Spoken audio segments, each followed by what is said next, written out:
All right, I think it's getting late enough. We might as well just go ahead. I'm sure Harold will join when he can. I'm going to start us off with the collect for actually yesterday's collect, because I think it's just very pertinent and one that I found some comfort in saying over and over again. Let us pray. Almighty God, you open the way of eternal life to every race and nation by the promised gift of your Holy Spirit. Shed abroad this gift throughout the world by the preaching of the gospel, that it may reach to the ends of the earth, through Jesus Christ our Lord, who lives and reigns with you in the unity of the Holy Spirit, one God, forever and ever. Amen. Amen. All righty. So, where to begin? We have had some developments since the last time we all gathered together. I am going to leave us all unmuted, or at least all of us except Carol Ann, while she still works with Harold, so that as I go through my presentation, a lot of times I'm not always paying attention to the Zoom screen because I'm looking at my slides or my spreadsheets or whatever. So feel free to just interject and stop me or ask questions if you need to. And so I will go ahead and start with our updates.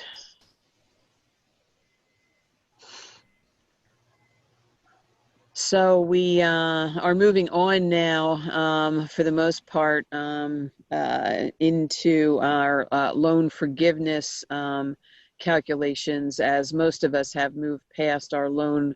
Not all of us, but some of it, most of us have passed beyond the point where we're still applying or waiting for our loans. And we're now moving into this period of time for the loan forgiveness. And the first thing I wanted to kind of draw us back to, because the more and more that we go through this process, I don't know, some of you may remember, I put this quote up there at the very beginning when we were actually going into the loan application process itself. And I thought it was pretty apropos then. I didn't know how apropos it was at the time. So it just as I was looking over my older PowerPoint a little earlier, I looked at this, I was like, oh yeah, I got to put this back in the deck, so, because it still feels this way, kind of like we're sheep getting sent out into the midst of wolves. So this is all about trying to make us as wise as serpents, at the same time we're innocent as doves. So we're going to go into, what's new with the CARES Act. The first thing that is new, which is really brand new because it just happened at the very end of last week, is that the House of Representatives, and I meant to do that today. I haven't looked. I didn't hear that the Senate did anything with this today, but as of the very end of last week, the House of Representatives passed this H.R. 7010 bill, which is affectionately known as the Paycheck Protection Program Flexibility Act, by a vote of 417 to 1. It really made me want to go find out who the one lone dissenter in the group was. But so anyway, almost unanimously passed the House. And the bill itself is really about, relaxing some of the restrictions on the initial Paycheck Protection Program, now that we are, now that we're seeing that, this time frame in which we're in is going to extend a lot longer than I think people were thinking about when they initially set that 8-week time frame. The implementation of the program itself actually is taking longer than I think people envisioned when they started with that time frame. So again, this passed overwhelmingly in the House. The Senate is expected to pass, or at least last I heard, was expected to pass it substantially, but not exactly in the same form. So there may be some changes. There were some parts of it, smaller parts of it, that I had heard prior that the Senate might take issue with. But overall, I think a lot of it will remain pretty much in the form that the House passed it. So going into the, sort of the basic tenets of what the provisions are. The first one was an extension of this 8-week period to 24 weeks, which would now mean that instead of having 8 weeks to use up your loan, you now have 24 weeks. The thing that you need to remember is if you choose the 24-week period, which would basically take you to the end of the year, whichever period you choose, you need to maintain your workforce. The maintenance of the workforce requirements applies to that period. So that means that your full-time equivalent employee count needs to remain, consistent through that period. And also the level of your wages needs to remain consistent through that period. So you can imagine it's going to be a little bit harder to make sure that you're maintaining those levels over a 24-week period than it is over an 8-week period. However, it's also easier to make sure that you would achieve, you would spend enough money during that period to be able to achieve complete forgiveness of your loan. And so and it's like it's the 8-week or the 24-week. It's not, like you can't choose an in-between time. So then also borrowers with outstanding loans as of the date of enaction of this legislation, this bill or whatever bill, supplants it after all of the haggling gets done. If you have a loan as of the date of this enaction, if these stay the same, if all of these provisions that I'm about to go through, if they stay the same, then borrowers with existing loans would have the option to choose between the periods. So you would have a choice. If you already have a loan, you would have a choice to say, okay, I want to stick with the 8-week period because I'm already 4 or 5 weeks into it, and I've already paid my costs, and I've already planned to be done with it by the end of 8 weeks, so I'm sticking with the 8-week period. Or you can say, thank God, because I didn't think I was going to make it in 8 weeks, so I'm going to opt for the 24-week period and see how that works out. So anybody who already has a loan before this legislation is enacted has that choice. Did we get a clarification that it's 8 weeks from the time we receive the loan, the first disbursement, irregardless of where that sits in the calendar? Right. The only thing there is, I don't know, I guess it was a couple of weeks ago now, right after they had come out with the most up-to-date set of requirement or, guidelines for the existing program, you still do have the choice, even under the 8-week guidance, which we are currently under right now until this bill is passed. That's what we're living with.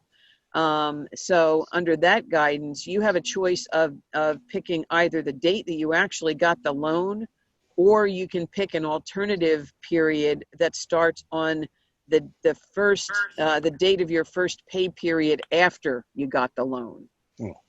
And you'll see me go through an example of that later on because, for me in particular, the way it worked out for us, we got our loan on May the 4th. But as I was working through this example, it became clear to me that the start of our first pay period after May the 4th was May the 10th, which gives me an extra 7 days, which, and I'll kind of go through the calculations that show you this, but it ends up that if I take that extra the extra days, then I end up being able to take advantage of a whole nother 2-week pay period at the end of the period because of how the paid and or incurred rules work. And again, that was one of the things that we went over on the last meeting, which is when they came out with those revised guidelines. The SBA is taking, a real lenient view to try to. At that point in time, I think they were really trying to make it as easy as possible for everybody to be able to, attain forgiveness of substantially all, if not all, of their loan in 8 weeks. So what they had said is that any payroll that's paid or incurred during that 8-week period. So If you actually paid it, doesn't matter what period it pertained to. If you actually paid it after you got your loan, then it counts. And if you actually incurred it before the end of the pay period, but don't pay it until the next pay period after the end of your covered period, you can still count whatever was incurred, so you get both, which was really, I mean, it's unusual for me to see Congress behave this way, or the SBA or anybody else. Usually they're trying to restrict you more, but in this particular case, they were trying to widen that opportunity. That's a long answer to your question. The short answer is the date starts on either the date you received your loan or the beginning of the pay period immediately following the date that you received your loan. You can choose, and I'll show you how to do that evaluation as to which one might work out better for you. So then again, under this bill, if it passes, what we now know as the 75% of total costs test for, that 75% of the total cost needs to be for payroll costs. And if you didn't, as it says below under the old law, if you didn't meet that 75% test for your payroll costs, if you had other types of costs that qualify but are not payroll costs that exceed 25% of the total costs, then your forgiveness proportionately would get reduced. There's a fraction, there's a ratio that you would calculate that would proportionally reduce the forgiveness to the extent that the other costs were greater than 25% of total costs. Or another way to say that is to say that the payroll costs were lower than 75%. There would be a ratio that you would calculate and your forgiveness would be proportionately reduced. That was the old law. If this law passes in the form that it is right now, that would change to become a 60% requirement, which basically means that under this new law, at least 60% of the loan amount must be used for payroll costs, must be used for payroll costs, or you forfeit forgiveness altogether. So instead of becoming a test, it's now a cliff. If you don't make the 60%, you drop off the end of the cliff and you don't get any forgiveness at all. Now, I'm not anticipating for most of us that this is really going to be a problem because we were already aiming at 75%. And so to achieve 60% will probably not be, again, a problem for most people. But you should definitely be aware, if this bill passes intact, that would change and you would need to really make sure that you pay attention to that. Number 3, the deadline for the calculation and penalties for reduction in workforce was moved from June 30th to December 31st. Again, this follows along with the expansion of the 8-week period to the 24-week period. It also means for those of us whose 8-week period bleeds over June 30th, into a longer date, then that kind of takes care of what was really because the program took so long in its implementation, there were more and more people who were going to be going beyond that June 30th deadline. So they were already starting to sort of back away from that June 30th deadline. And now this further does so. So it also extends what they called an amnesty rehire date for calculating and comparing your full-time equivalent employees from June 30th to December 31st. So basically what that means is that you would be, and again, this is if you're using the 24-week period rather than the 8-week period, you would be comparing your full-time equivalent employees from before the crisis, which so far as I can tell is basically defined as right around February 15th, to your full-time equivalent employees as of the end of the year, with the goal being that you have not reduced that number, whatever that number is. And if you have reduced that number, then there is a proportionate reduction in the forgiveness amount of your loan. So again, this just extends that period of time outward from 8 weeks to 24 weeks. Phyllis, a Number, quick question. sure.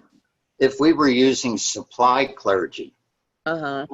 can supply clergy, the salary that we pay them plus their mileage and so on, if need be, could be used to make up the salary figure that we put in for? Uh, all, most of the, I'll give you an example. Let's say sure. we were approved, say, for $8,000 as of May 5th. Uh-huh. That was based upon 3 employees, what their salary would be over that period of time. So Mhm. we really weren't talking about any supply priest at that. We have no full-time rector at this point. Right. So we didn't even include that in what we had asked for. Mm-hmm. But somebody had mentioned to me that a supply priest salary could be used in addition to the other if we needed it within that 8-week period. The only way that you can use a supply priest's pay is if that supply priest is like long-term supply being paid on payroll, not on a 1099. Okay, all right, that's fine. That's my question. I didn't expect to have to do it, but I wanted to find out if it was used. Right? Yeah. Yep. Okay. Only on a long-term basis. Yeah. Right. Right. Because some of our churches do have long-term supply, almost what we call supply plus. So, Sure. they're performing the Sunday services plus other things like perhaps pastoral care, or maybe they do some, formation things or whatever. But typically, whenever we have an arrangement like that, that priest has a letter of agreement. It has a consistent, basis for consistent payment, not just Sunday you pay him whatever the going rate, $185. Services. Yeah, Right? exactly. Okay. And then in those cases where we have arrangements like that supply plus, then those priests should be on payroll. They should not be being reported on a 1099. The only time a priest's pay should be reported on a 1099 is if it is a supply priest, truly a supply priest. That's just coming in on Sundays. So number 4, the bill also contains an exception that preserves forgiveness for those who try to rehire but can't. Okay. And again, here's where we're sort of remembering that we're in the same bucket with a whole bunch of other different types of businesses, nonprofits, profit making, larger than us, for the most part, so, when some of the larger companies especially are dealing with how do I make sure I don't, have a reduction in my forgiveness, this is a lot more important to them. But even so, for some of us, one of the provisions, so you have to document either that you couldn't find qualified employees to hire, which probably wouldn't be the case for most of us, or and which could be the case for us, we were not able to restore pre-virus levels of activity due to social distancing or other federal health guidance. And I think all of us know at this point in time that especially our churches are probably going to be one of the very, very last types of, situations or environments that are really going to be able to return to what we would consider a pre-virus level of activity, just because of the social distancing that's required. So we won't have, for example, choirs, for a very, very, very, very, very long time. We're probably talking maybe a couple of years, depending upon, how things go. And for some congregations, they have paid choristers, so they may have a section leader or something like that, So if you were unable, if you couldn't, if you could not rehire a chorister because you were not able to have them, because of the social distancing requirements from the CDC, then you would qualify. So if you ended up, because of that, you were not able to maintain your full-time equivalent employees number to what it was at its pre-virus level, then you would qualify for the exception, and you would be able to then maintain your ability to get full forgiveness. Even though you could not rehire choristers, because of the social distancing requirements. So that's one of the things that's contained in this bill.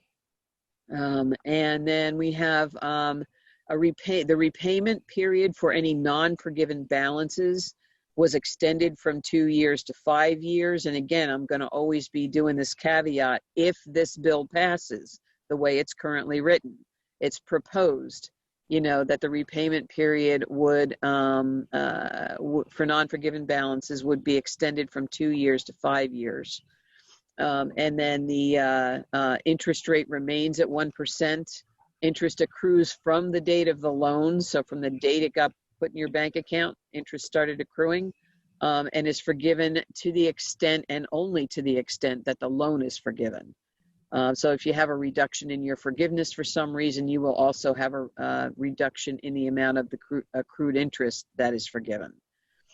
And then the payment can be deferred until the date that the SBA makes its forgiveness determination. So, here again, we are going to go through an application for forgiveness process, just like we went through a process to get the loan in the first place. And both of those processes involve the SBA. So when we get to the point where now we're making these applications and we're, and we're waiting for them to get processed, they'll go through our banks. But then the SBA will actually have the final say in the forgiveness of the loan. So I see, Carol Ann, you raised your hand. What's up? Yeah, I need a better understanding of Part B. Okay. The payment can be deferred until the date the SBA makes its forgiveness determination. It sounds like the same thing. Well, basically what we're talking about, so, it's two different things, because the repayment is the repayment on any non-forgiven balance. Right. So you gotta wait until the SBA makes its forgiveness determination until you even know what your your repayment's going to be. I'm done. That's fine. Thank you. No problem. I'm not thinking of repaying anything, so that may be why. Neither am I, and I'm very glad that you're not thinking about repaying anything. So that's why I was probably confused. Yep, that's what we're all aiming for, is not to repay anything. That's the point. Right. So provision number 6, you may recall way back when we first got into talking about the CARES Act, that there is another provision of the CARES Act that has nothing to do with PPP loans, that had to do with an eligibility to be able to defer payment of any employer portion of Social Security payroll tax, so the 6.2%. And as you can see down in, item B, this only applies to the 6.2% employer share of lay employee Social Security, not clergy CICA, because clergy CICA is something completely different. They're considered self-employed for that purpose, so this provision does not apply to that. It only applies to the 6.2% employer share of lay employee Social Security. And what the government had done was offer business owners the ability to defer, again, not forgive, but defer payment of those taxes over the next 2 years. So whatever of those taxes you would incur in 2020, you could defer, and this would be an election that you would make on your 941, your quarterly 941 forms when you file them. You would be able to defer those payments. 50% of the deferred amount would be due by December 31st of 2021, and the remainder, 50%, would be due by December 31st of 2022.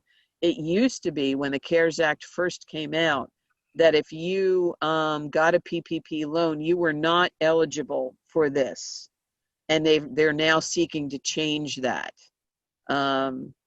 To make those of us who do have PPP loans, regardless of whether they get forgiven or not, we are eligible now for this program, if that is a further cash flow protection measure we need to take to get us out beyond this particular time period.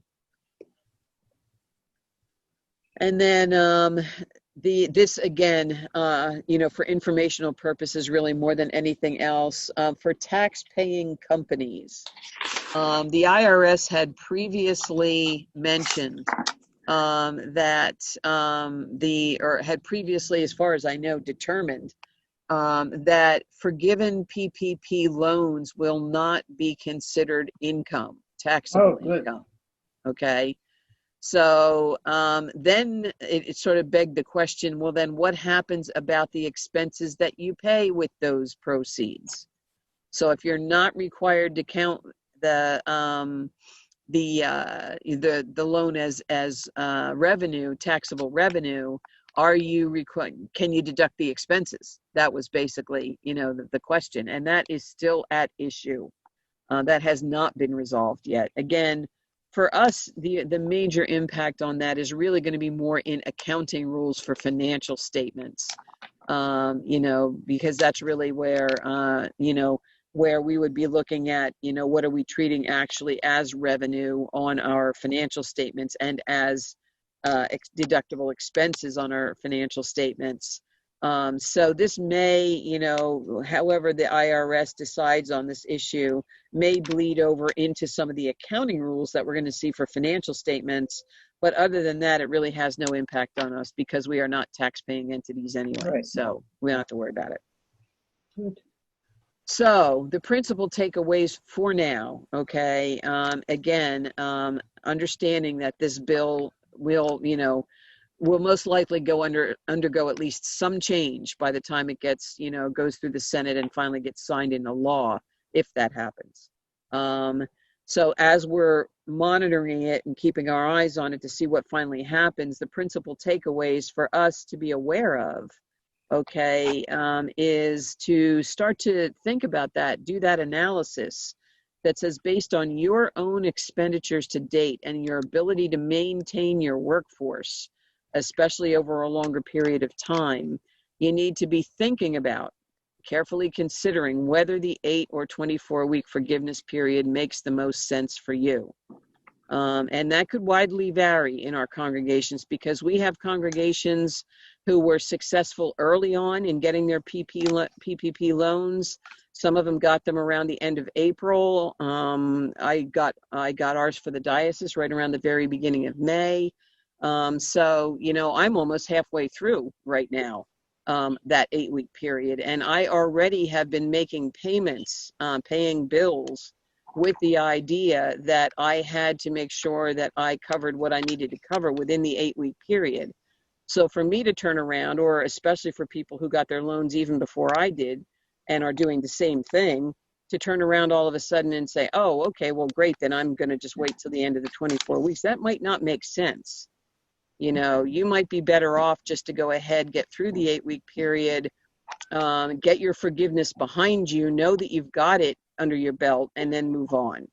But for some of our congregations who either are just getting their loans, or we do still have a few who are in the application process, then 24 weeks might be good, and for some of our congregations who perhaps were able to get a loan, a higher amount of a loan based on the fact that they had settled clergy in 2019 and they got a larger loan, but don't have settled clergy right now. Maybe they're going through transition.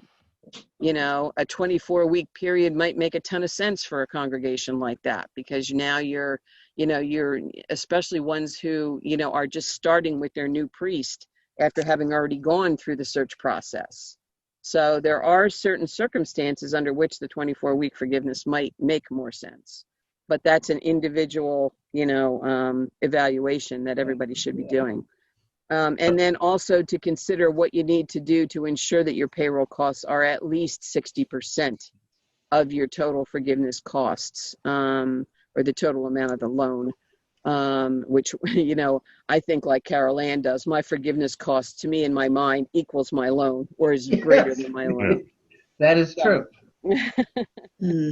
So, because there again, if that particular provision of this bill goes through intact, that could be really damaging if somebody gets blindsided and doesn't know that they need to do that. If they think they're still going to qualify for partial forgiveness, even if they only had 50%, and then all of a sudden they find out they don't qualify for any forgiveness at all, that would be a real blow. So we need to just keep that in mind. Just clarifying on that, when it says payroll costs, so that's 60% of that, everything other than rent, utilities, and everything like that. 60% Right. of it, at least, yeah. So so, and on that one, what if? Well, I guess hopefully by the end of the 8-week period or end of June, they'll know. Congress will know. Like if the Senate comes back and adjusts that, that's one of the only challenges in there is that if they say no, it's got to be 75, then we'll figure out a way to not give Make it anything back, but 75. it may not be all, but we may still be at the 75% of payroll versus the 60%. That's where the challenge is we Right. really And I won't mean, know for a couple of weeks. Yeah, yeah, if you're still at seven, if you're at 75% and that's what you've been aiming for, then, you're going to be yeah, over the 60%. You'll be good, 50%. Yeah, yeah, whichever way that goes, so, and I don't know about you, but for me, with the just because of the types of costs that we have, I'm really not finding any problem at all in maintaining my payroll costs at least 75%. Usually mine are much higher in most of the examples that I'm going through because when you compare, well, and I guess, for me, I'm also looking at it from the standpoint of a facility that might not have exactly the same amount of utility costs that a church would, for sure. But I'm so far over that 75% that even if my utilities costs were a lot higher, I think I'd still be right there in the ballpark. So, yeah. yeah, so I Yeah, think we we're were looking just on an edge a little because we had like some sexton costs that was 1099, but I think we had partially mixed that, so I think we're good anyway. But that was the only thing when we first calculated. We were calculating the sexton, all the 1099 costs, and we realized that couldn't include mm, all of those. So we're just right. making sure that they get covered. Well, one way we're making it up is that things like benefits and all like that, making sure we pay those in Yep. advance to Yeah. because those are covered payroll costs. Yeah. Right, right. And, I'm going to go through an example where I'm going to incorporate again some of those guidelines that just came out before we had our last session a couple of weeks ago, where we have this expanded capacity now. They've really basically said that you can do things like prepay a month's worth of your pension payment or prepay a month's worth of your health insurance payment, and then with the expanded ability to be able to include more payroll costs themselves because they've given us this ability to count either what's paid or what's incurred, both of them together. I should say what's paid and what's incurred. That will also help in really getting us over the top on our payroll costs, I think. So moving along, we have, there are updated SBA forms and guidance for the PPP loan forgiveness. And I am going to I'm going to click through on here for now, and then I'm going to have to switch my screens so I can share with you. Let's see, here we go. Just to give you an idea, and these are, I believe these forms are already posted on the website. Everything that you're seeing tonight will be posted on the website. I'm not sure if I still have enough energy in me to get that done tonight, or to try to get it, over to Steve to get it done tonight. But if not tonight, it will be, tomorrow morning. So all of this stuff will be up there. I believe these forms and instructions already are because they had already come out. And so this is, the application, starting with the instructions straight from the SBA. This is the form that you literally will be filling out in one, iteration or another, when you go to apply for your forgiveness. So they do a good job of going through definitions and then line by line instructions for the form, and with some text with, again, sort of narrative description. And then they get into this is the application form itself, which is deceptively simple because it's really not about the form. It's about what goes into getting the numbers to get on the form in the first place. So, there's a place to summarize all the payroll and non-payroll costs, a place to summarize any, any potential reductions, for full-time equivalency or salary and hourly wage reductions. And I'll show you, how those, how we get through those calculations, and then potential forgiveness amounts, to get down to obviously your bottom line down here that you're aiming for, which is your forgiveness amount, which is the one we're aiming for 100% of our loan. And then you have to make the certifications like you had to do on your application when you filed in the first place, that, basically that everything you've represented is true. So then, and then your documentation has been submitted, and then you sign off on that. And then there are a number of schedules that sort of pour into that form, as with most tax forms. You got your 1040, and then you got your Schedule A and B, C, D, and all that. So, this form is no different. You've got that sort of summary form, and then you've got these schedules behind it, where again, the instructions are here. The schedule itself looks like this. And what you're basically doing here is entering in data from a worksheet. The table 1 deals with employees whose payroll does not exceed $100,000 on an annualized basis. Table 2 deals with employees whose compensation would exceed $100,000 on an annualized basis, so that they can apply that limitation. And it not only goes through the cash compensation, but also the calculations of your full-time equivalency. So for both of those, the third section is compensation to owners, which we will not really deal with at all because we don't have any. And then you've got your total payroll costs on line 10. And then it walks you through a full-time equivalency reduction calculation, which it says if you haven't reduced the number of employees or the average paid hours of your employees between January 1st, 2020 and the end of the covered period being either the 8 weeks or maybe potentially, now with these forms right now, we're specifically talking about 8 weeks because that bill hasn't passed yet. So it could be the 8 weeks starting from the date of your loan, or the 8 weeks starting from the first pay period, the beginning of the pay period after you got your loan.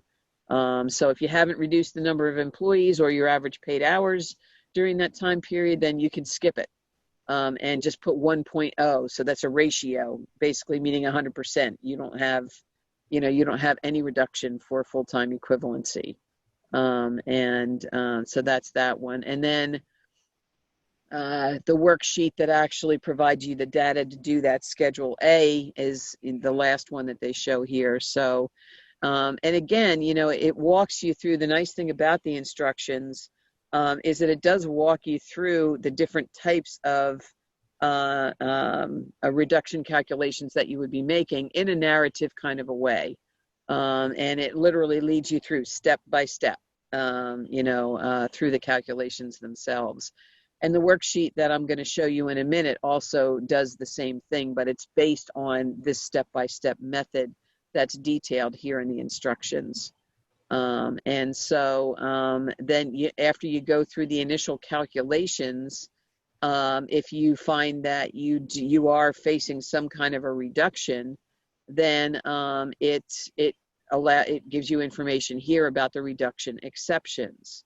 So like I said before, if you made a good faith written offer to rehire an employee and they rejected it, if they were fired for cause, voluntarily resigned, or voluntarily requested and received reduction, so then you would put the full-time equivalencies on this line only if you didn't fill the position with a new employee. So this really kind of covers our situation that says, hey, you know what? If, I had during this period, this 8-week period, I had to fire this employee for cause, and I didn't, replace them yet.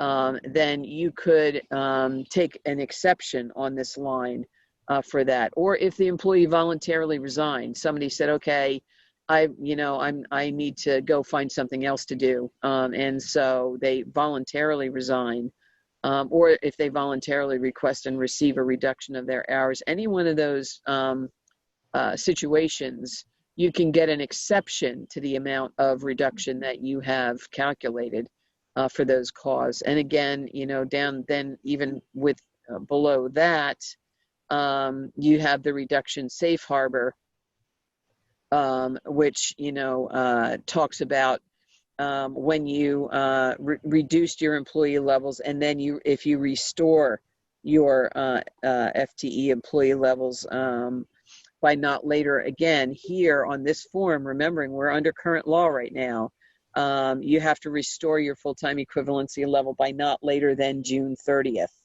Under the new law, that would be extended further, but right now it's June 30th.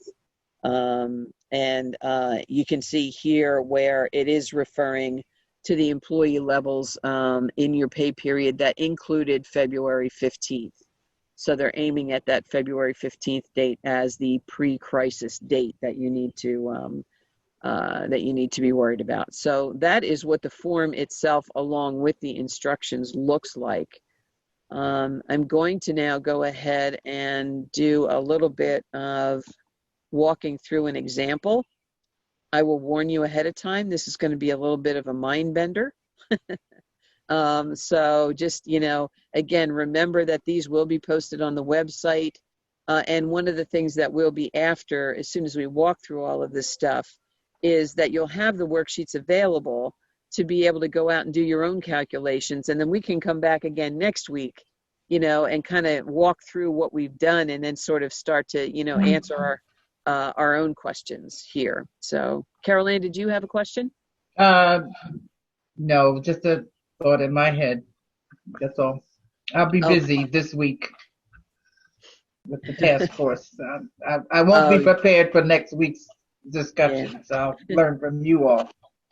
Well, and that's one of the things that's really great about having these kind of discussions, is that's what it's all about. You'll have an opportunity to, kind of walk through and hear from what other people are doing. So again, I would really encourage you, to go ahead and play with the worksheets and the calculations, and come back, even if you get like totally confused, come back with your confusion, and we'll all walk through it together. That's the best way to figure it out. And then we'll all be ready once we get to the end of whatever period we end up being able to choose. We'll have a chance to, and we'll definitely be prepared for all of that. So, so the next thing I am going to do is go through an actual example of, if I can get this thing to move. I know you can do this. There we go. So we're going to do a forgiveness calculation example, and I'm going to use this template that Maggie Rayner from St. George's in Rumson shared with me because I like it. It's very thorough. There are a lot of instructions on it. It will be interesting for me to see how they cope with these updates. I mean, they're going to have to be continually sort of updating this template itself in order to be able to really kind of cope, I think, with all of the other things that we're going to be looking at. So in order to do that, I am going to go back first to a worksheet that you might remember from way back when, although it looks a little bit different right now because I've added some stuff to it. So when we first started out applying for our loans, I had this is a template that I put on the website, and it sits out there in its original form, which will be updated right after this, as soon as possible after this workshop, to include the new information that I put in. But you might remember how we went in through this, the calculation, and I used an example that has a priest, a parish administrator, a music director, and a sexton. All at these levels of compensation that you see here on the sheet. And this was how we calculated, how much, it was an example of how we would calculate how much would be applied for in the first place. So you can see once we get all the way over to our payroll costs column on the far right, and we go all the way down to the bottom, that based on the amount of payroll that we had and our average monthly payroll, being $16,576, that would calculate out to a loan amount of $41,440. So these are the numbers on which I'm going to base this example from here on out. So now I'm going to move, and I'm going to, kind of, hope that you can sort of carry in your mind. I'll try to bounce back and forth, but I don't want to make it crazy. Some of these numbers here. So our priest earned 87,000, our parish on an annual basis. Parish admin 25,000, music director 20,000, sexton 6,000. Both the priest and the parish admin had health benefits, which were 23,300 each, between the health insurance and the dental insurance. And then their pension, they both qualified for pension, so they have their pension amounts over here. So then all the way over here, we have our priest with a total compensation amount of 122,360. The parish admin 50,550, or I should say payroll costs is what they are. Music directors 20,000, sexton 6,000. So then if we move into this next sheet here, I'm going to go up here into this upper left corner, and you can see that these numbers for the annual salary and the annual compensation are pulled from that first sheet. Okay, so our priest is making 87, parish admin 25, music director 20, sexton 6. Okay, so then if we take that, and I'm using it for my example purposes, I'm using a biweekly pay period. So 26 pay periods per year. And so the biweekly pay, salary and compensation for each one of these employees would be as they're listed here. And then you would take, basically 4 times that to get the 8 weeks worth of salary and compensation that you would be listing over here. Okay. So again, this is for planning purposes. When you actually go to do your forgiveness forms, you will be working from the payroll records during those periods. Okay, but this is for planning purposes. So we're just saying right now what we would anticipate those numbers would be. And so that takes care of the 8 weeks worth of salary and compensation. Then we move over here into our health insurance. And so we had the 2 employees who qualified, and I say health insurance, but it does include dental as well. So they're paid on a monthly basis. Okay, so that's the monthly amount for both of them. And then, I entered the number of months that I'm going to be paying over here, and for the time being, we could just say typically in an 8-week period, you would have 2 months. I left it where I was messing around with it earlier today. And then, so the pension amounts are here. And again, when you divide by 12, that's your monthly pension amount. So if you multiply that by the 2 weeks that you would expect in a normal pay period, or in a normal 8-week period, then you would have this. And I think I need to I did leave this where I was. I'll explain to you in a minute why I'm doing what I'm doing, because the 8 weeks would actually be that. So bear with me just a second. 4 payrolls. So, 4 payrolls. And so right now with the 4 payrolls, this would be this would be the compensation. So when I add the compensation, the health insurance, the pension all together, my grand total payroll cost is $31,382 for this 8-week period that I'm looking at right now, if I do everything just based on pro rata stuff. So then one of the comparison calculations that the form is going to ask you to do in order to, and this is again for your wage level reduction comparison, it's going to ask you to compare your wage levels against your prior quarter. Okay, so that's why I did this calculation down here. And again, for me, this is based on what I would have expected the prior quarter would have been. For you, what you're going to be doing is literally pulling out your 941 from the first quarter of 2020, and the amounts that you enter for the prior quarter would be from that form for each one of these people.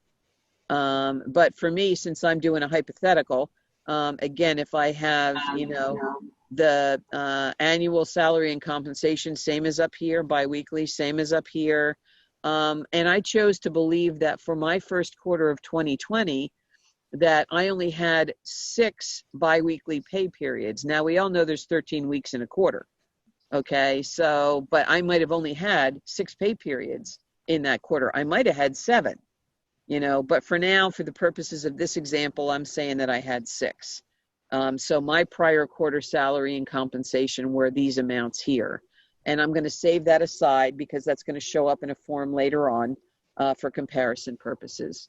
So then we get into our utilities. We talked about the utilities that we could include, and again, hypothetical monthly amounts, and hypothetical that within an 8-week period, under normal circumstances, I would probably pay 2 months worth of my utilities, except for my water bill, which might be once a quarter. I might only pay that once.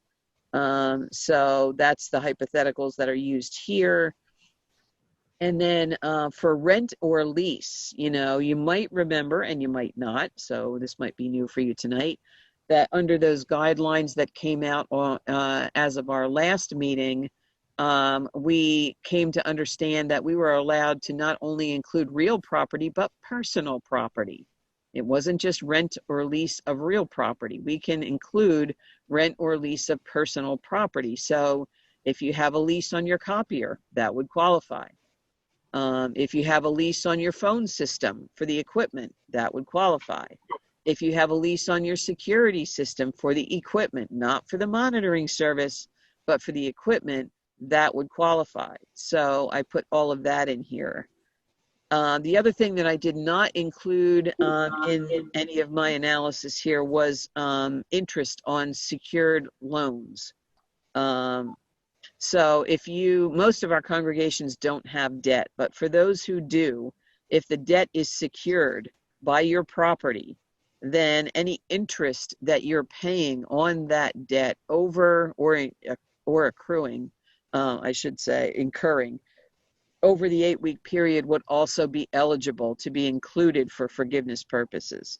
So that would be yet another category you could throw in here for, if that applied to you. I didn't choose to use that in this particular example. So I only have my utilities and my rent lease for my grand total of what they call other costs, non-payroll costs, is over here. And as I mentioned before, you can see that this calculation here is meant to say how much of the total forgiveness costs my payroll costs are, and I'm at 90.2%. I am so far above the 75%, I don't even have to worry about it. And again, down here, my other costs are only 9.8% of the total, which the total is actually over here. And so you can see my total loan, you might remember from the first page, was $41,440. And so far, I'm only up to $34,782. So I am nowhere near my own or Carol Ann's expectations about where we need to be with getting our 100% forgiveness. And that's why I'm doing this planning. So I'm saying, okay, now what are my alternatives? What could I do to make this different? One of the easiest things that I could do, as we talked about before, and you sort of saw in my example, was I could prepay 1 month's worth of my insurance expenses. So now I'm still not there with 100% forgiveness, but I'm a heck of a lot closer than I was before I did that. So then I say, okay, I'm going to go. So now I'm down here. You can see I'm down to 200. I was at 6,000 and change. Now I'm at 2,700 and change. So now I'm going to go over here in my pension, and I'm going to do the same thing. I'm going to pay another month's worth of pension. Well, now I'm down to $1,582 difference. So I'm creeping up on it, and maybe I would take a look at some of my utilities expenses to do the same thing, because again, I am so far way over 75% here. If I bump up some of those other types of expenses by paying things in a different manner, then I could certainly, it wouldn't hurt me. But the one other thing that we can do, and again, this is what takes the most analysis, and I'll walk through it, in just a little bit, is really take a good hard look at the timing of your payrolls, based on what you're, and I'm going to say, because we are working right now on the reality of 8 weeks, based on what your 8-week forgiveness period is, take a look at when your paid dates are, because anything that's actually paid within that period, clearly, that's low-hanging fruit, that you can include. But then you want to look at the beginning and the end to see if you have opportunities to include payroll that you have, or payroll costs that you have incurred, but have not yet paid until the next pay period after your forgiveness period is over. You can include whatever part of your pay period falls within your forgiveness period, even if you're not paying it until after your forgiveness period ends, as long as you're paying it on the first pay date after your forgiveness period ends. So I want to make that really clear, because one of the easiest things I could do to solve my problem in a big hurry is if I put these back to 2 months each, just to show you the impact that this will have. In my own example, I determined I can include another full biweekly pay period in my, quote, 8-week period. So I'm not now at 4 biweekly payroll periods. I'm actually at 5. So I'm actually able to include 10 weeks worth of payroll in an 8-week period. Interesting. Okay, because of the way my timing worked out. So when I do that, and I'm gonna, I should actually, go here and say, when I leave it at 4 weeks, you can see this is my number right now that I'm looking at, $6,658. So if I go back up here and all of a sudden now I change all of these to 5 instead of 4 because of that extra pay period, then all of a sudden I'm down to only $1,350. Boom, just like that. Okay, so then I say, okay, $1,350, I can do that with one hand tied behind my back. I just go over here and I make that payment, which if I'm paying my health insurance, I'm going to have to pay both of them, because it's the same bill. So I would pay both of them for 3 months. And all of a sudden I'm way over my number now that I needed first. So I would achieve 100% forgiveness. Thank you. Really, yep, you had you in mind all along, Carol Ann. So this is the the wisest serpents part, right? So this is really doing the analysis and making sure that we that we get the full benefit of everything we can get the benefit of.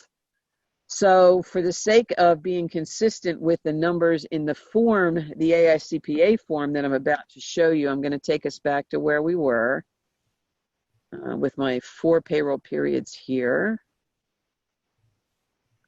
And I'm going to take this back to 2 months and 2 months. So now we're back to our original remaining balance due of $66.58, because I want you to recognize where some of these numbers, appear when I show them to you on this form.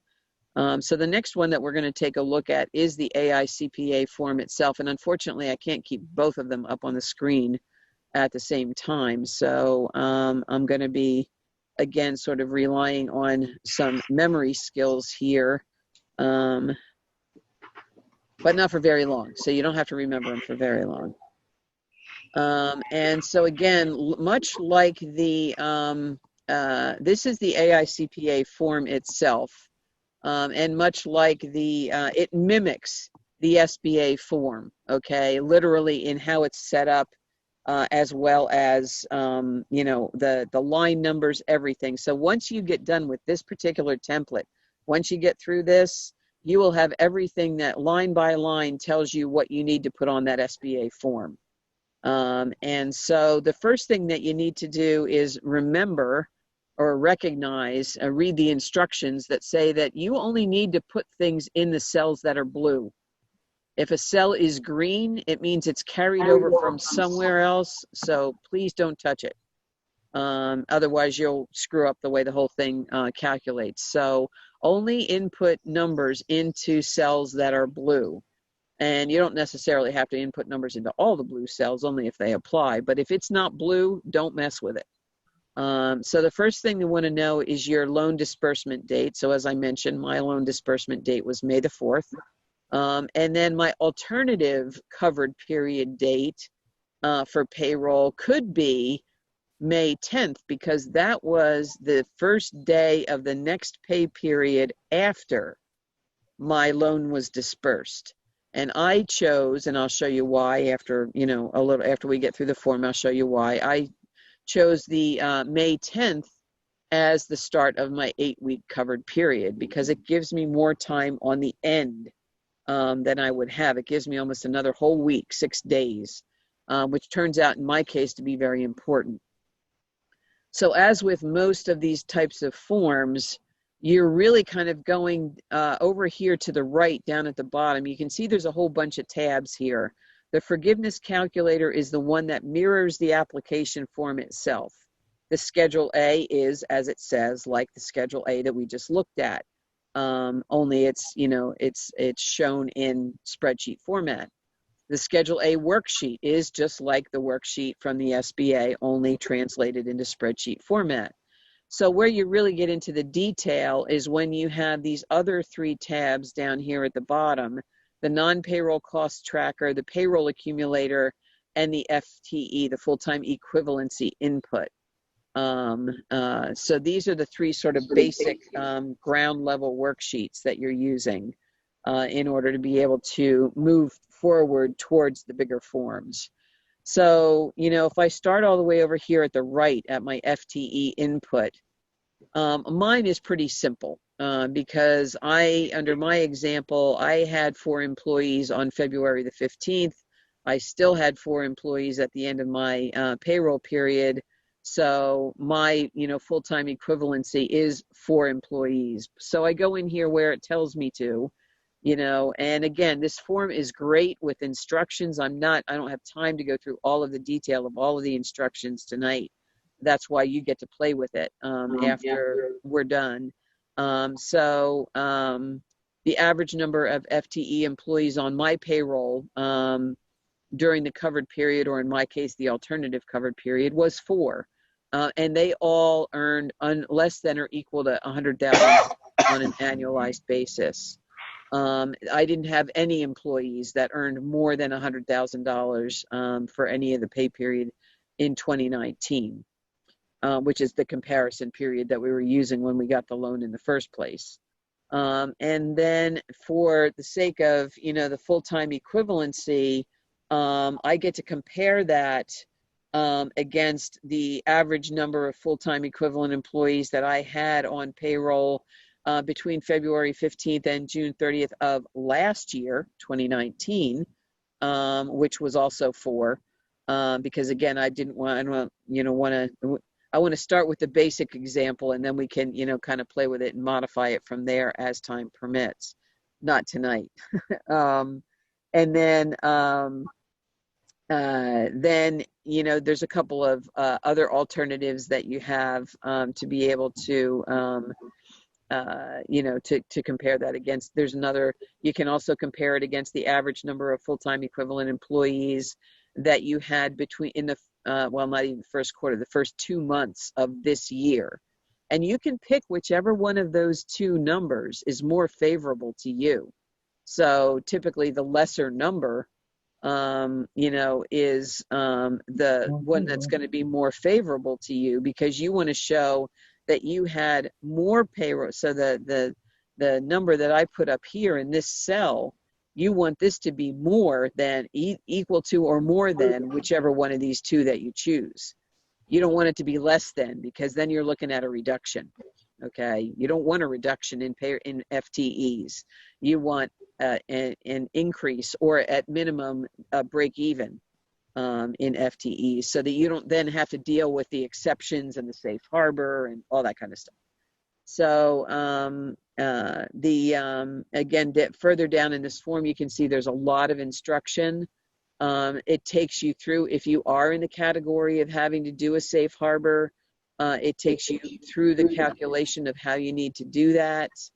You know, and basically says, again, you're pulling these numbers through from, you know, inputting these numbers the same as you input them up above. And if this number equals this number, as they say here, down here, if the entry for step 4, okay, which is this one, is greater than or equal to step 2, which is this one, then just enter 1.0 on line 13 of the Schedule A, and you don't have to worry about any of the rest of this. Okay, so But if you do, it does walk you through some of the notes about the reduction exceptions and how you deal with some of those, okay? And then it also shows you down here, this is a helpful note that says when you're calculating your full-time equivalencies, for each employee, enter the average number of hours paid per week, divide by 40, and round the total to the nearest tenth. So it's literally telling you how to do this calculation. Obviously the maximum for each employee is capped at 1.0. So, you're not going to put in more than 40 hours a week. You're just going to use 40 hours a week. And then other than that, you just take, when you do that ratio and you round it to the nearest tenth. And there is a simplified method that assigns a 1.0 for employees who work 40 hours or more and 0.5 for employees who work fewer hours, and that is also allowable. And then, they talk about how to deal with somebody who is paid other than salary or hourly, like piecework, but we don't really have to get into all that, so we're not going to. So this is the sheet, again, where you are able to calculate your full-time equivalencies, and then the numbers that you calculate here will carry through to other sheets, as we'll see. Okay, so moving here into the payroll accumulator. So I'm going to go over here to the right. Here's my priest. So this is all about compensation. Okay, and so I've got my priest, my parish admin, my sexton, and my music director. And for my purposes, again, I'm trying to keep it simple for the example, but and you can play with it as far as other variations as you will. All of my employees are salaried, okay? And the gross wages that they were paid are these numbers, which I don't know if you can remember that far back, but that was all way back from that first worksheet that I started from. These were the numbers for my employees in the first quarter of 2020. Remember, I told you what we're doing here is not only accumulating the amount of payroll costs that we can count towards forgiveness, but this particular sheet also accomplishes the purposes of making sure that your wage levels have stayed consistent and have not reduced. So you're not going to get into trouble for any reduction in any wage level for any one particular employee. Wage level reduction is calculated on an employee by employee basis. And so any potential reductions that would be in forgiveness are also dependent on the outcome of those calculations. So this was the number that I had that I calculated in that little section, that was kind of in my worksheet. That was down from the upper. I had my current payroll up in the upper right, and in the section right underneath it, I had these first quarter 2020 wages, which again you will be taking right off of your 941 forms, and you put the payroll amounts in there, and then it comes over here, and your weeks paid is 13. And then if you're looking at hourly employees rather than salaried employees, you're doing your average number of hours worked per week during that quarter, again, to pull through for one of the other calculations. And then what they do is they calculate an average annual salary or hourly wage based on the number that you have put over in here. Okay, so again, just to show you how it works, if I was to change this number, okay, it would change it everywhere. Changes it over here and changes it over here. Okay, so if I'm going to go back to where I was before, and then if we move over here into our next columns, now we're looking at our covered period or alternative covered period. Again, the only difference between the covered period and the alternative covered period is whether you chose to use the date of your loan or the date of the first payroll period, pay period after your loan. So again, using my same example from before, the gross wages that I paid during my alternative covered period that began on May 10th are these numbers right here. And they all qualify, you know, up to the, this is, I forgot to mention before, I should go back over here. What we're looking at in this particular worksheet is table 1. I didn't go quite up far enough here. I was already down, you know, so again, we're starting up here with the instructions and some helpful information here, going down to, based on that number that I put in on the first sheet when I said that my loan was deposited on May the 4th and that I elected May the 10th as my start date. It carried these through here. I did not input this. Okay. It said, okay, it recognized that I got my loan in May. So the most recent preceding quarter was the first quarter of 2020. So that's what's here. And then the covered period started on May 10th. So now it's telling me that 8 weeks from May 10th is July 4th. That's the end of my pay period. Okay. And so it starts up at the top with the table 1 employees, who are the ones who earn less than or equal to $100,000 for, you know, the pay period for on an annualized basis for all pay periods in 2019, which was our comparison time when we applied for the loan. So, you know, so going back to where I was, you know, I explained about the first quarter 2020. Now we're into our covered period or alternative covered period.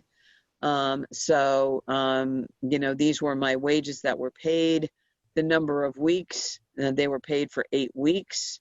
And then, so this is what the average annualized amount would be. And then, so what it then does when it's looking for reduction is it's comparing your first quarter wages, which, so for this particular, for my priest, the first quarter wages were $80,308. And then the annualized amount based on my covered period calculations is $87,003. I actually have a positive variance. So I don't have a decrease. I actually have an increase. I don't have a reduction. I have an increase, which means I'm fine. You know, I could say over here that, you know, I'm actually over 100%. So, but if you had, for example, you know, a situation where, let's just go back and say that my priest in the first quarter of 2020 was paid, I don't know, let's say $22,900. Okay. And then, so now the average annual amount over here changes to 91,600. And then the sheet will compare that amount with this amount from my 8-week period. And now I do have a reduction. Okay. You can see that the amount from my pay period, that period on an annualized basis, was a wage level reduction, but it was only to 95%. So as long as I don't go below 75%, as long as the reduction amount is not more, or the reduction percentage is not more than 25%, then you don't have to worry about it. And what would happen over here is that all of the calculations over here would help you walk through that if you actually were in a situation where you were below 75% on this percentage here. So that's what this whole worksheet, without going through all of this in detail, helps you do. And so I'm going to go back over here and go ahead and change back to the numbers that I had before. So now, as we look, again, I'm going to now focus on my covered period or my alternative covered period. And as we go down to the bottom, we can see that it's calculating the wages that will be included as allowable payroll, actually I should say salary costs, when we go forward to our Schedule A worksheet. So in addition to helping us evaluate the wage reduction levels, now we have a number that's actually going to carry through to the Schedule A worksheet. And again, you know, just to sort of show you where this goes from here, Going down further, you have table 2 employees are the ones that earn more than $100,000 on an annualized basis. So it allows for that limitation. That's if you have any of your employees who go over that amount, then they would go in table 2, not table 1. And then we have the section down below for compensation paid to owners. And again, we don't have any of those. So you won't be using that part at all. And then you have all your many helpful notes here that, if you get to the point where you have questions about, you'll see the notes referred to up above in particular cells. So like gross wages paid, see note 1 below, see note 3 below, so that's where you have some helpful explanation on that. So that's the payroll portion. Now we go to the non-payroll portion, which is pretty straightforward. Again, we're starting up here. Blue cells are input cells. Green cells carry over to other applicable worksheets. A little bit of explanation here. And then, again, based on the fact that I chose my period to be May the 10th, it starts me right here from May the 10th, and it figures out for me what are my 8 weeks. So these are my individual 8-week periods. And then what you do over here is for your interest, your rent, or any of your utility payments, you enter in the week in which those payments were made. Okay, so for me, I had my phone, my phone system, my security system, my copier, all of those things together. Typically within an 8-week period, I'd probably pay those things, about a month apart. And I would pay 2 payments. Same thing for all my utilities, everything is spaced pretty well apart there. Now, if you got to the point where you wanted to include additional incurred but not yet paid utilities costs in order to, if you were still really needing help to maximize your forgiveness, you could, if you had parts of your, let's say part of my electrical bill, okay, I would have actually maybe paid in the week after July 4th, but it's for the period leading up to July 4th. The bill itself covers that time period. Okay, so if I really needed help to get to forgiveness, I could say, okay, well, I was almost to the end of this period anyway, so I probably have about another $500, and this would be incurred, not paid, as long as you paid it on the next regular payment cycle. Okay, so we have some flexibility there. And that's, again, not too much explanation here because it's pretty straightforward. So then we have all of these, these boxes all filled in, and what that does is it gives us our, these costs here for the utilities and these costs here for the rent lease. And if I had any of these costs here for mortgage interest, these are all going to pull through into the worksheets that I'm about to show you. So we've got all of our detail taken care of. And now we go into our Schedule A worksheet to start with. This is where we start pulling all of the stuff together, okay?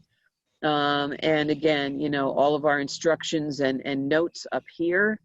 And then the total from our payroll accumulator. So this is that worksheet down here that I just finished. And it told me I had $21,231 worth of eligible compensation costs, and that pulled through to here. And then my average full-time equivalents were 4 because I didn't have any other, any reductions. And that pulls through to here. Now, if you did have a full-time equivalency calculation here, and you needed to do a manual adjustment for a reduction exception, like an employee who decided they were going to go work something else and voluntarily left. This is where you would manually input that employee. If they happened to be a full-time employee, you would put a 1 in here because that's someone who is an exception, and you want to make sure that you keep that full-time equivalencies up where you need them. Okay, and then so then we have this, obviously this is again table 1. All of my compensation, everything here is all for employees who earn less than or equal to $100,000. If you had anything in the baseline computations, or the background computations for table 2, which again would have been on your payroll accumulator, those things would pull through into here also. And they would have totals here that will then pull through into Schedule A and forward onto the summary sheet. And then the safe harbor calculation for, again, this section comes from the FTE input tab. And again, as I mentioned before, I had 4 all the way through. So basically what I do then is just enter 1.0 on line 13 of the Schedule A and be done with it. And then again, just some notes again about the reduction exceptions here. You get help all along the way with this thing.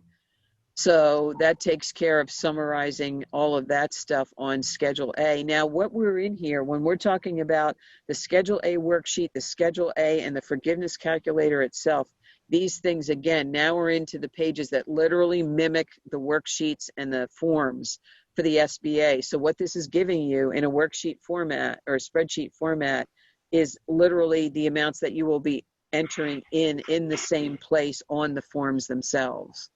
So this would be the worksheet form, which will be, the worksheets are just for us. They're not for the SBA.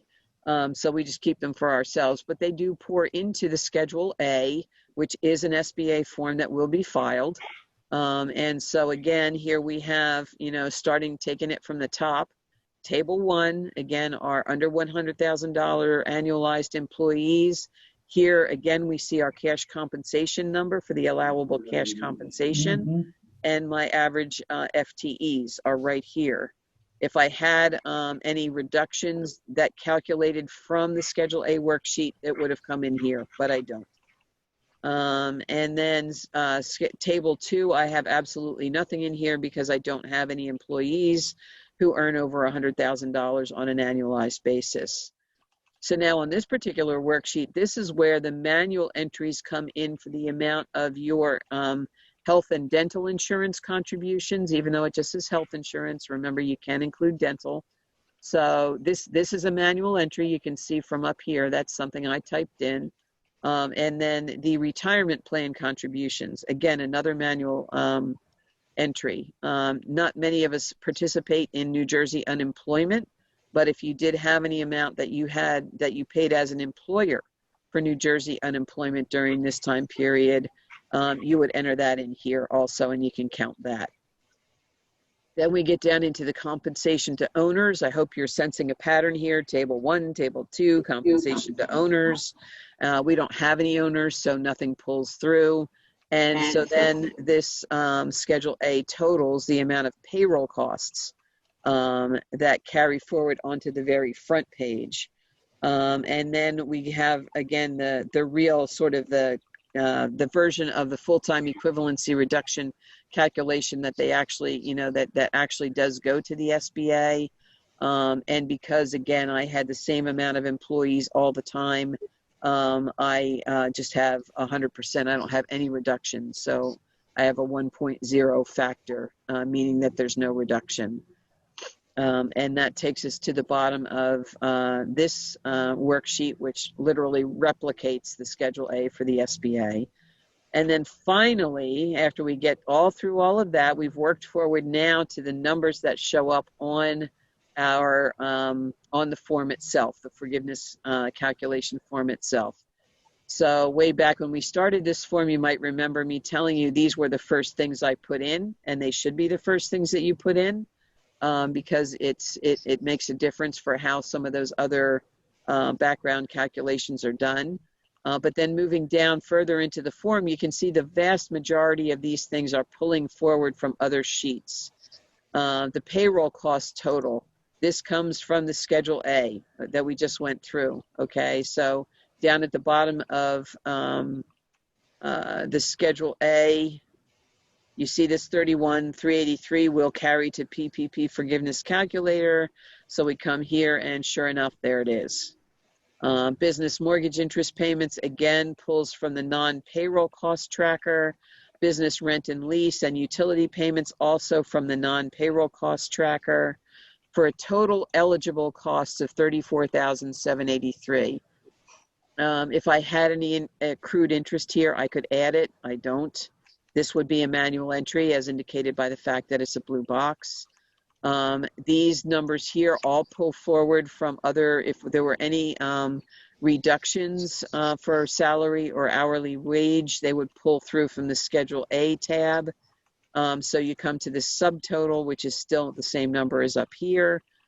My FTE reduction quotient was 1.0, so you multiply this times that, and I come out with the same number again.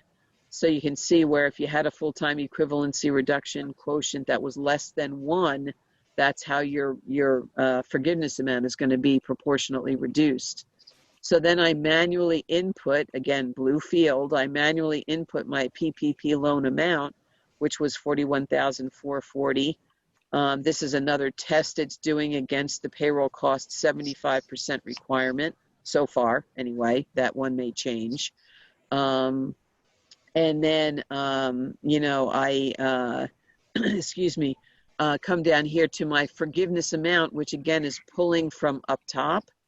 And it's basically this number minus that number gives me my 6657 amount that would still be my balance after forgiveness. So that's how this worksheet, this template, walks through everything that you're going to need to do in order to go through your SBA form calculations. So I'm really encouraging, as I mentioned, I'm encouraging everybody to go through this calculation ahead of time, so that especially if you're going to be doing this soon, if you're using the 8-week period, if we even have a choice, you know, depending upon whether the bill passes or not.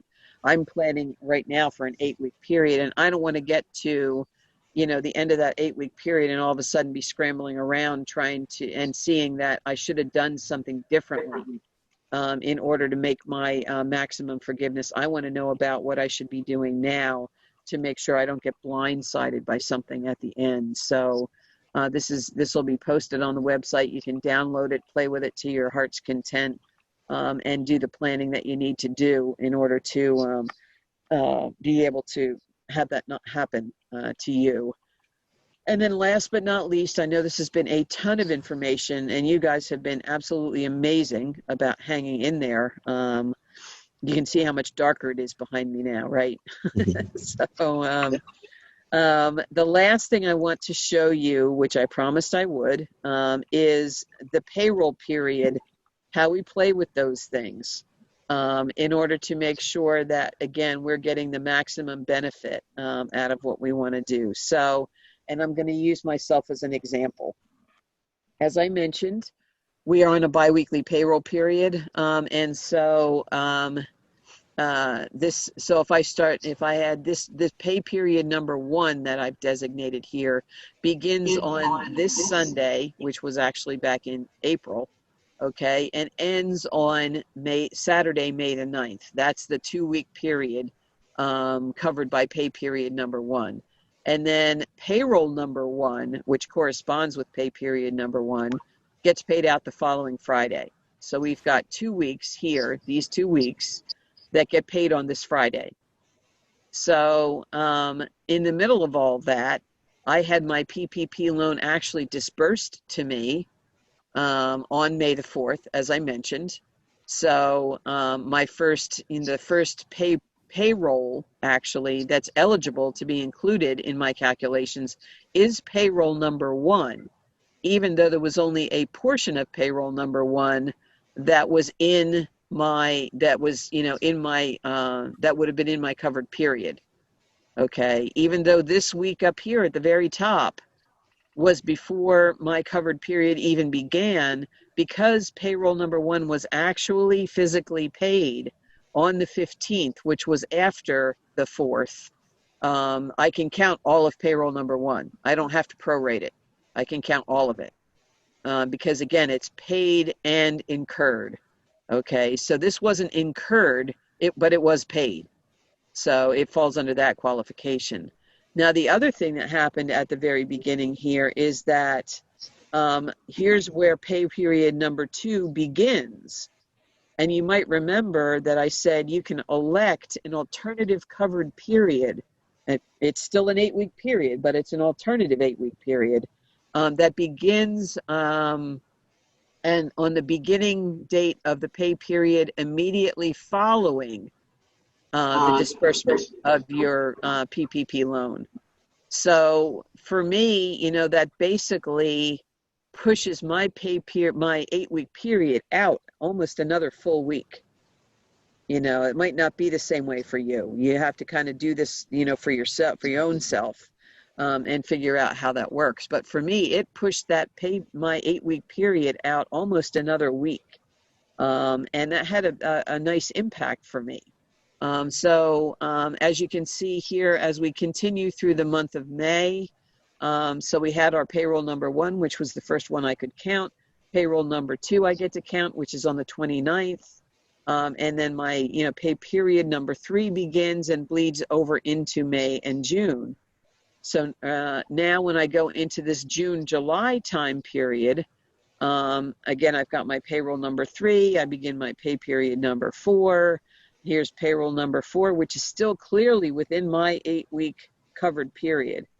And remember, I elected the alternative period, not the conventional period. And you're going to see why that makes a difference in just a second. So now I'm coming towards the end of June. And had I stuck with my May 4th disbursement date, the conventional 8-week period would have ended on the 29th. But I didn't do that. I said I'm going to do my alternative 8-week period, which doesn't end until, well, actually, technically, it should have been the 4th. But, you know, let's just leave it at the 5th for now. It doesn't really make any difference in my example. So what that means that I can do is that, you know, the last payroll that was physically paid out within the end of either one of those 8-week periods was this one. Payroll, whoops. Shoot, I gotta go back. I keep doing that. Payroll number 4, okay? That's the last payroll that was physically paid out before the end of my 8-week period. But since pay period 5, which doesn't get paid out until after the end of my 8-week period, since the pay period actually began before the end of my pay period, my 8-week period, I can count the part of the pay period where I have payroll costs that were incurred, even though they weren't paid until after the 8-week period ended. So had I chosen to stick with the conventional period, I could have taken this full week of my pay period number 5 only, and incurred only 1 week's, you know, worth of payroll costs and counted them. But since I elected the alternative period, which pushed my 8-week period out another whole week, I now get to take both of these weeks as incurred before the end of my period, even though they're paid afterward.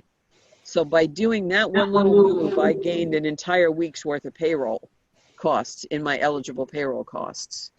So that's really where you kind of, the only way that I know of to do this is to just sit down with a calendar and do exactly what I just did, just to figure out where your particular pay periods and payrolls fall within your 8-week period, whichever one it is that you choose, and see which one makes the most sense to you.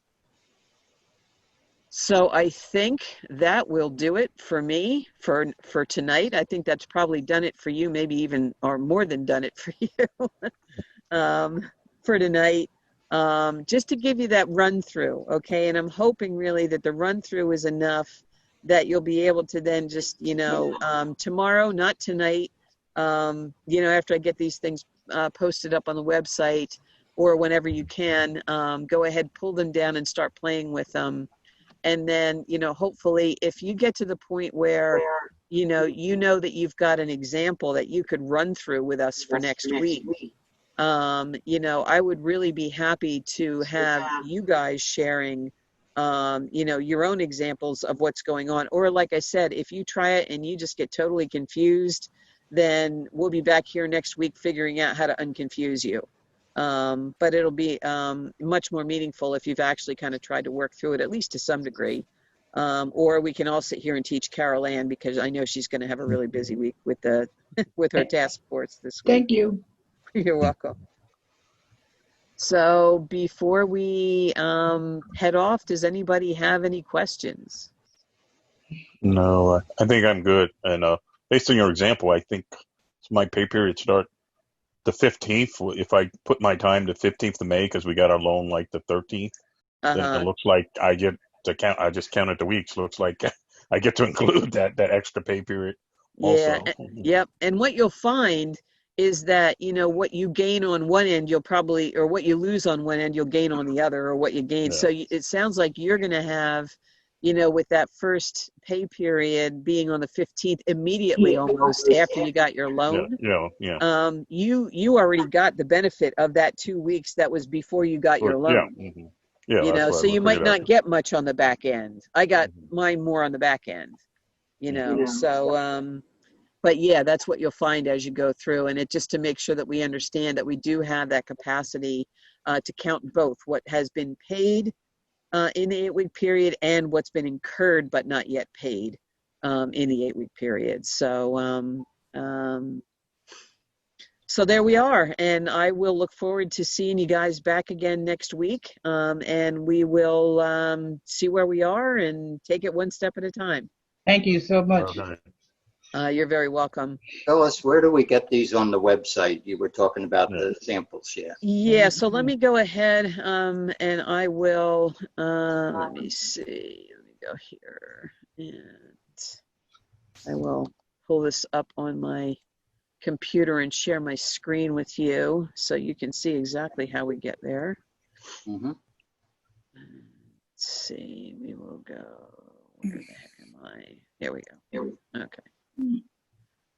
All right, so here is our magnificent diocesan website. The easiest way to get through to where you need to is this COVID-19 resources menu choice over here. Pulls up the drop-down menu, just go down to finance info and click. That hasn't come up yet on my screen. I'm still looking at the June, July payroll thing where you had the payroll 3, 4, and 5.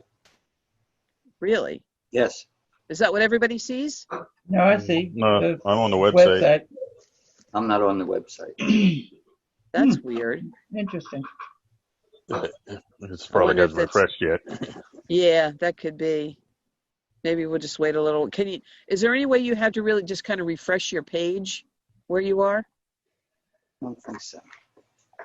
We've got sometimes the F5 button works.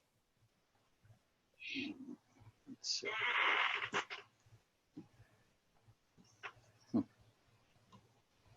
It's still stuck on the last slide? Yes. That is really weird. Yeah, I'm on the last slide. Huh.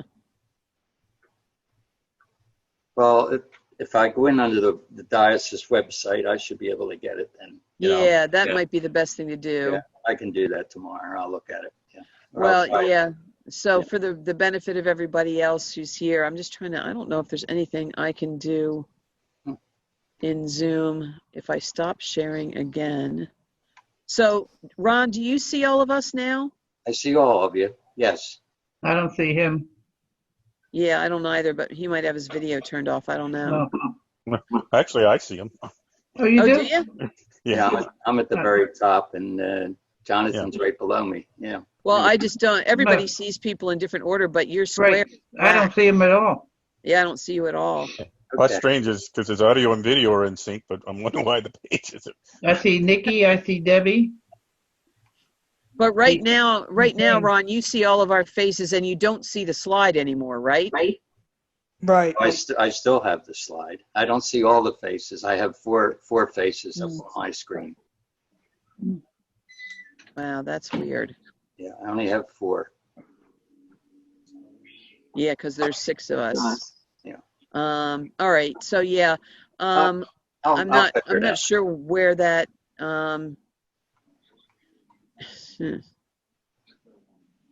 If you.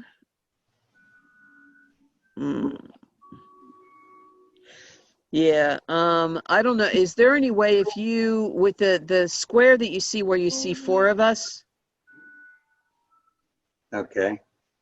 if you move your cursor up to the top, do you see sort of an open square? There should be like a little thing that says speaker view, and then there's an open square up there. Do you see anything like that? I just hit that, I thought. Let's see what happens. All right, now it just brought you up, Phyllis. Okay, but you still see the slide? I still have the slide. Yeah, Huh, that is really weird. it is weird. You didn't like download it or anything, did you? No, I Okay. didn't touch that. No.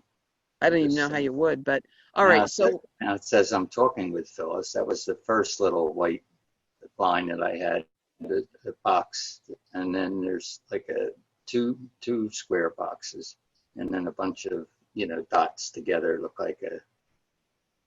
Let's see. Yeah.